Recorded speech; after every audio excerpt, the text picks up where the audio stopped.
اللہ ورسولہ فأولئک مع الذین انعم اللہ علیہم. من یطع اللہ ورسولہ من یطع اللہ والرسول فأولئک مع الذین انعم اللہ علیہم من النبیین والصدیقین والشہداء والصالحین. جو اللہ کی اطاعت کریں گے، جو رسول کی اطاعت کریں گے، ان کا حشر کس کے ساتھ ہوگا؟ وہ ان لوگوں کے ساتھ قیامت کے دن اٹھائے جائیں گے جن کے اوپر اللہ نے اپنا انعام کیا ہے. وہ انعام انبیاء ہیں، رسول ہیں، صدیقین ہیں، شہداء ہیں، صالحین ہیں. وحسن اولئک رفیقا. اور یہ کتنے بہترین دوست اور ساتھی.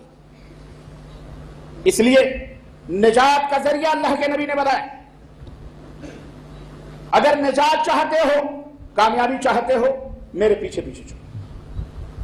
اللہ کے حبیب صلی اللہ علیہ وسلم مسند احمد کی روایت، جعل الذلۃ والصغار علی من خالف امری، جعل الذلۃ والصغار علی من خالف امری. اللہ کے نبی نے فرمایا کہ سنو، جو میرے حکم کی مخالفت کریں گے، ذلت و رسوائیاں ان کے اوپر جڑ دی جائیں گی، امت کی تباہی. اور اللہ نے فرمایا قرآن کریم کے اندر، فَلْيَحْذَرِ الَّذِينَ يُخَالِفُونَ عَنْ أَمْرِهِ أَن تُصِيبَهُمْ فِتْنَةٌ أَوْ يُصِيبَهُمْ عَذَابٌ أَلِيمٌ. کہ ان لوگوں کو ڈرنا چاہیے اس بات سے، جو لوگ اللہ اور اس کے رسول کی مخالفت کرتے ہیں، ان کو ڈرنا چاہیے اس بات سے کہ کہیں وہ کسی فتنے میں مبتلا نہ ہو جائیں. اور اگر دنیا میں فتنے میں مبتلا نہ ہوئے تو آخرت میں انہیں دردناک عذاب کا شکار ہونا پڑے گا. اس وعید سے ڈرو کہ کہیں عذاب الہی تمہیں آواز نہ دے رہی ہو، کہیں اللہ کا عذاب تمہیں پکار نہ رہا. اور یہ کم ہے اللہ کا عذاب جو آج ہمارے اوپر پڑ رہا ہے. ہمارے نوجوان جیلوں کی سلاخوں کے پیچھے دہشت گردی کے نام پہ ڈالے جا رہے ہیں. جس کو دیکھو وہی جوتے چپل اٹھا کے مار رہا ہے، جس کو دیکھو وہی مسلمانوں کی زمینیں، مسلمانوں کی جائیدادیں، بہو بیٹیوں کو غصب کر رہا ہے. آج ہم کم مصیبت میں ہیں. کیوں ایسا ہے؟ یہ اس کی وجہ صرف یہ ہے کہ ہم نے حضرت محمد الرسول اللہ صلی اللہ علیہ وسلم کا نام تو لیا، لیکن آپ کا بتایا ہوا دین ہم نے چھوڑ دیا اپنے ہاتھوں سے. عزت چاہتے ہو دنیا میں بھی آخرت میں بھی تو نبی کریم صلی اللہ علیہ وسلم کی احادیث اور سنت کو اپنی پیشانیوں کا جھومر بناؤ. عزت چاہتے ہو تو نبی علیہ السلام کے بتلائے ہوئے راستے پر چلو. قرآن کا راستہ، تابعین کا راستہ، صحابہ کا راستہ، ائمہ کا راستہ. امت کے اندر فتنے اختلاف نہ پیدا کرو. میرے عزیزو، اللہ کے رسول اللہ تبارک و تعالیٰ نے ارشاد فرمایا، وَمَن يُشَاقِقِ الرَّسُولَ مِن بَعْدِ مَا تَبَيَّنَ لَهُ الْهُدَى وَيَتَّبِعْ غَيْرَ سَبِيلِ الْمُؤْمِنِينَ نُوَلِّهِ مَا تَوَلَّى وَنُصْلِهِ جَهَنَّمَ وَسَاءَتْ مَصِيرًا. ہدایت کے واضح ہو جانے کے بعد، ہدایت کے ظاہر ہو جانے کے بعد جو شخص رسول اللہ صلی اللہ علیہ وسلم کی مخالفت کرے اور مومنوں کے راستوں کو چھوڑ کر کوئی اور راستہ اپنا لے. مومن کون؟ صحابہ کرام رضوان اللہ علیہم اجمعین. وہ سب سے پہلے مومنین ہیں. ان کے طور اور طریقے کو چھوڑ کر کوئی اور راستہ اپنا لے، اللہ فرماتا ہے نُوَلِّهِ مَا تَوَلَّى، ہم اسے اسی راستے پر ڈال دیتے ہیں.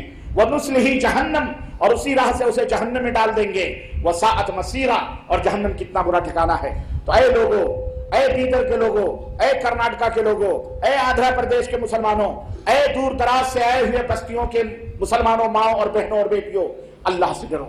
اور اے علماء حضرات، آپ بھی ہم بھی سب اللہ سے ڈریں. اس امت کو وہ باتیں بتلائیں جو باتیں انہیں نجات کے لیے کافی ہو، جو باتیں انہیں اللہ کے نبی صلی اللہ علیہ وسلم نے بتلائیں. اور سنو ایک اور حدیث پاک، اللہ کے رسول صلی اللہ علیہ وسلم نے فرمایا کہ ستفترق امتی علی 73 فرقہ.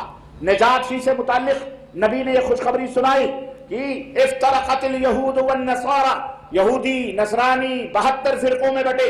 ستفترق امتی علی 73 فرقہ، میری امت 73 فرقوں میں بٹے گی. کتنے فرقوں میں؟ 73 فرقے ہوں گے مسلمانوں. کہتے ہو نا یہ جماعت جماعت جماعت جماعت بنا لیا مسلمانوں نے، پھر ہم کس کو مانیں؟ ان کو مانیں، ان کو مانیں، ان کو مانیں، کس کو مانیں؟ بہت سارے مسلمان ہیں اس مخمصے کے شکار ہیں. ادھر جائیں ادھر جائیں، کدھر جائیں؟ سنو کدھر جانا ہے، کھلی ہوئی بات سنو کدھر جانا ہے. 73 فرقے ہوں گے. 73 ہمارے نبی نے فرمایا 73 فرقے ہوں گے. کلھا فی النار، سارے فرقے جہنم میں جائیں گے الا واحدہ، سوائے ایک گروہ، ایک جماعت جنت میں جائے گی۔ قالوا وما هي یا رسول اللہ، کہنے کہ اللہ کے نبی وہ جماعت کون سی ہے؟ اللہ کے حبیب کا جواب سنو اور اسی جواب کو مضبوطی کے ساتھ پکڑ لو۔ اللہ کے نبی نے فرمایا ما انا علیہ واصحابی، اور ایک دوسری روایت میں ہے ما انا علیہ اليوم واصحابی، آج میں جس دین پر ہوں، جس پر قائم و دائم ہوں اور میرے صحابہ ہیں، جو لوگ اس کو مانیں گے وہی لوگ جنت میں جائیں گے۔ بات ختم، واضح۔ اب یہ ترازو ہے، یہ میزان ہے۔ جس مولوی کو، جس عالم کو دیکھو کہ اللہ اور اس کے رسول کی باتیں کرتا ہے، اس ترازو پہ تولو، اور سب سے پہلے داڑھی مونچھ نہ دیکھو، سب سے پہلے عقیدہ دیکھو۔ کیا عقیدہ؟ توحید، کہ واقعی یہ توحید پہ قائم و دائم ہے کہ نہیں، مشرک تو نہیں، بدعتی تو نہیں، بزرگوں کے اپنے واقعات میں کہیں شرک اور بدعت کر کر کے لوگوں کو گمراہ تو نہیں کرتا، تعویذ گنڈے پلیتے والا تو مولوی نہیں ہے کہیں، یہ سب دیکھ لو، ایت بیت قادری چشتی نقشبندی سہروردی کی طرف بلانے والا تو نہیں، یہ کہیں صوفی سنت پھنت تو نہیں ہے۔ اگر ایسا ہے تو ماں سلامہ کر لو، السلام علیکم، بس جاؤ، سمجھ گئے کہ تم کس کھیت کے مولی ہو اور تم میں کتنا پانی ہے، سمجھ جاؤ۔ ہاں، یہ نہ دیکھو اس کا پگڑ کیسا ہے، اس کا سرما کتنا گاڑھا ہے، اس کی زلفیں کتنی لمبی ہیں، اس کا چوکا کتنا بڑا، یہ سب نہیں دیکھنا۔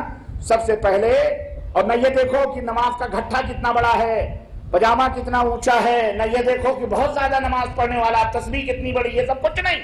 سب سے پہلے عقیدہ، عقیدہ، عقیدہ لا الہ الا اللہ محمد رسول اللہ، توحید اس کے مطابق ہے، اس کے بعد عمل ہے، اس کے بعد کیا ہے؟ عمل ہے۔ ہاں، یہ بہت ضروری ہے۔ تو میرے عزیزو، جنت میں جانے کا یہی راستہ ہے کہ آپ اپنے زبان سے، اپنے دل سے، اپنے عمل سے یہ ثابت کریں، اقرار کریں، یقین کریں کہ حضرت محمد الرسول اللہ صلی اللہ علیہ وسلم ہی ہمارے رہنما، رہبر، پیشوا ہر معاملے میں ہیں، عقیدے میں بھی، عمل میں بھی، اخلاق میں بھی، وہی ہمارے امام ہیں، وہی رہبر ہیں۔ باقی رہا مسئلہ، آخری بات کہہ کر میں اپنی بات ختم کر رہا ہوں کیونکہ اجلاس کا وقت بھی ختم ہونے والا ہے۔ ہمیں جتنے دیر تک کے لیے پرمیشن ملا ہے، ہمیں اتنی ہی اپنے ملک کے قانون کو اور اس کے رولز اور اس کو ہمیں بہرحال اپنے جو ہے حفاظتی محافظین کو بہرحال ان کے قانون کا احترام کرتے ہوئے، ہمیں پالن کرتے ہوئے چاہیے کہ ہم نے اجلاس کو کیے گئے وعدے کے مطابق ختم کر دیں۔ المومنون علی وعودہم، مومن جس بات کا وعدہ کرتا ہے اس کے اوپر قائم و دائم رہتا ہے۔ المہم، آخری بات کہتے ہوئے میں اپنی بات کو ختم کرنا چاہ رہا ہوں کہ اب یہاں ایک مسئلہ یہ آتا ہے کہ یارو پھر یہ امت کے اندر جو بہت سارا اختلاف ہے کہ شافعی، مالکی، حنبلی، یہ وہ دنیا بھر کا جو ہمارے ہاں چکر چلتا ہے، یہ مسجد شافعی، یہ مالکی، یہ حنبلی، یہ فرقے اور یہ جماعتیں اور یہ، اس کا کیا کریں؟ بہت آسان حل ہے، بہت آسان ہے، کوئی پریشان ہونے کی ضرورت نہیں۔ اور اپنے آپ کو حنفی، شافعی، مالکی، حنبلی ہم نہیں، ارے میاں سنو، یہ جتنے ائمہ کرام صرف 4 ہی نہیں، کئی ائمہ کرام رحمہم اللہ اور بھی ائمہ رحمہم اللہ جنہوں نے اس دین کی خدمت کی، ان کے جہود اور ان کی خدمتوں اور ان کی محنتوں سے فائدہ اٹھاؤ۔ سمجھ میں نہیں آئی؟ انہوں نے قرآن و سنت کی خدمت کی ہے، ان کی سب خدمتوں سے فائدہ اٹھاؤ، انہیں بندر بانٹ نہ کرو، ان کے نام کے مسلح نہ بناؤ، ان کے نام کے مذہب نہ بناؤ۔ یہ چاروں ہمارے ہیں، چاروں پانچوں ہمارے ہیں، ہم سب کی عزت کرتے ہیں، سب کا اکرام کرتے ہیں، سب کا احترام کرتے ہیں، سب ہمارے اللہ کے رسول کے اس بھیجے گئے دین کے خادم ہیں، ہم ان سب کی رہنمائیوں میں اپنے چلتے ہیں۔ ہم نے یہ نہیں کہا یہ تیرا امام، یہ میرا امام، وہ اس کا امام، وہ اس کا امام، نہیں، یہ سب ہمارے امام ہیں۔ امام ابو حنیفہ رحمۃ اللہ علیہ ہوں، امام شافعی ہوں، امام مالک ہوں، امام احمد بن رحمہ اللہ، امام جعفر ہوں، امام بخاری ہوں، امام مسلم ہوں، امام ترمذی ہوں، امام احمد، مکمل یہ سارے کے سارے اس دین کے خادم اور اس دین کے امام ہیں، یہ سارے معظم ہیں، محترم ہیں، ہم سب کی عزت کرتے ہیں، قدر کرتے ہیں اور ان کی تعلیمات سے فائدہ اٹھاتے ہیں، جن کی باتیں قرآن و سنت سے ملتی